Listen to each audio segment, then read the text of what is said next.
첫 번째 주제는 이란에서 미군 전투기가 격추된 사건과 그 여파로 두바이의 오라클 건물 외벽까지 파편 피해가 발생한 사건, 그리고 이로 인한 기업 여행 영향입니다. 미군 F-15E 전투기가 이란 남서부에서 이란군에 의해 격추됐고 승무원 한 명은 구조됐지만 다른 한 명은 실종 상태로 미군이 수색 중이며 이 과정에서 헬기 2대가 이란의 대공사격을 받고 탈출했다고 전해집니다. 이번 사건은 전쟁 발발 이후 미군 전투기의 첫 격추 사례라 지역 긴장을 크게 높였습니다.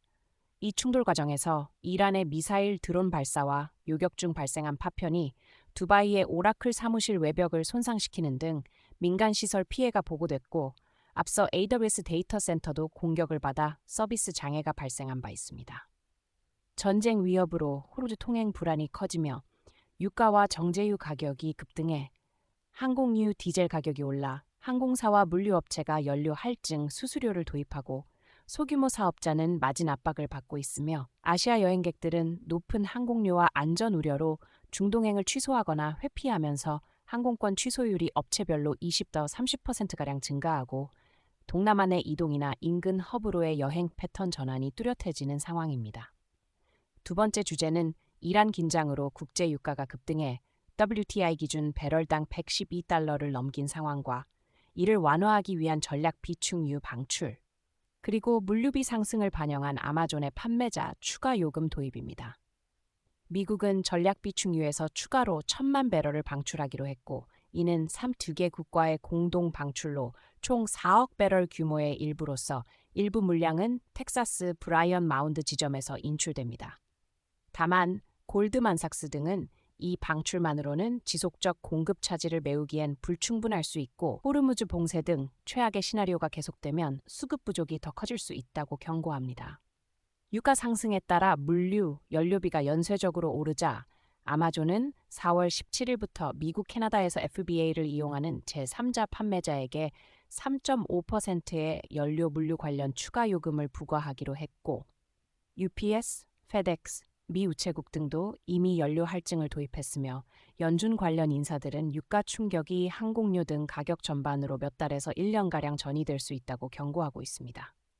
세 번째 주제는 빅테크의 미디어 담론 확장 사례와 오픈 AI 내부의 리더십 변화입니다. 오픈 AI가 인기 스트리밍 토크쇼 TVPN을 인수했다는 보도는 빅테크가 미디어를 통해 자사 메시지와 이미지를 통제 확산하려는 또 다른 시도로 해석되며 오픈AI는 과거 라디오 TV 시대의 플랫폼 사업자 사례를 들어 TVPN 인수를 통해 포맷은 유지하되 규모를 키우겠다고 설명했습니다. 회사는 편집권 보장을 공식적으로 포함시켰지만 외부 비평가들은 이번 인수가 실질적으로는 마케팅 이미지 관리 수단이라며 담론 형성에 대한 우려를 제기했고 거래 규모는 보도마다 다르지만 수억 달러에서 저수백만 달러대로 전해집니다. 오픈 AI는 한편으로는 AI 생성 비디오 앱 소라를 중단하는 등 핵심 컴퓨트 투자에 집중하는 모습이라고 설명했습니다.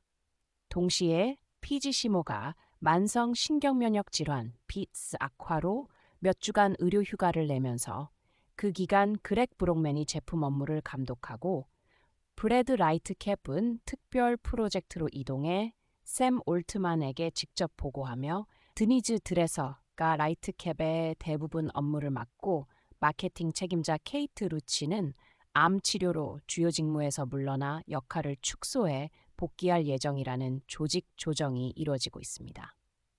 네 번째 주제는 악화된 글로벌 석유 충격이 나프타, 석유 부산물 부족으로 이어지며 플라스틱, 의료용품 등 광범위한 공급망 붕괴와 품목 부족을 초래하고 있다는 점입니다. 호르무즈 사태로 원유, 가스 흐름이 약 20% 줄어들면서 단순 유가 충격을 넘어서 나프타 부족이 플라스틱, 고무, 폴리에스터 등 기초 소재 부족으로 연결됐고 이에 따라 병마개, 쓰레기 봉투, 포장재, 진공 포장백 같은 생활 필수품과 의료용 투관 튜브 장갑, 비료, 요소 암모니아, 헬륨 등 필수 원자재의 차질이 보고되고 있습니다. 아시아 제조업이 중동 나프타에 과다 의존하는 상황에서 플라스틱 수지 가격이 지역에서 최대 59%까지 급등했고 일부 기업들은 포스 마주어를 선언하거나 생산을 축소했으며 각국은 비축유 방출, 수출 금지, 한국의 나프타, 수입선 다변화, 러시아산 구매 등으로 임시 대응하고 있지만 대체 원자재 전환에는 시간과 비용이 많이 들고 단기간 해소가 어렵습니다. 이 와중에 전기차 업체 루시드는 부품 공급망 문제와 품질 변경으로 인한 29일간의 판매 중단, 2024-2026년 사이 생산된 그래비티 4476대 대상 리콜 등으로 1분기 인도 실적이 기대에 못 미쳤고 생산 5,500대, 인도 3,093대, 반도체, 히토류, 알루미늄 공급 불안과 관세 문제 등과 맞물려 글로벌 공급망 취약성이 여전함을 보여주고 있습니다. 다섯 번째 주제는 금융정책 분야 소식으로 워시 지명 청문회 일정과 파월 의장 관련 수사 법원 판결, 그리고 늘어난 400일 K 잔액이 동반한 퇴직 준비상의 함정들입니다. 케빈 워시 전 연준 이사에 대한 상원은행위원회 지명 청문회는 4월 중순, 보도상 4월 16일으로 예정돼 있고 트럼프 대통령은 조속한 연준 의장 교체를 원하고 있습니다.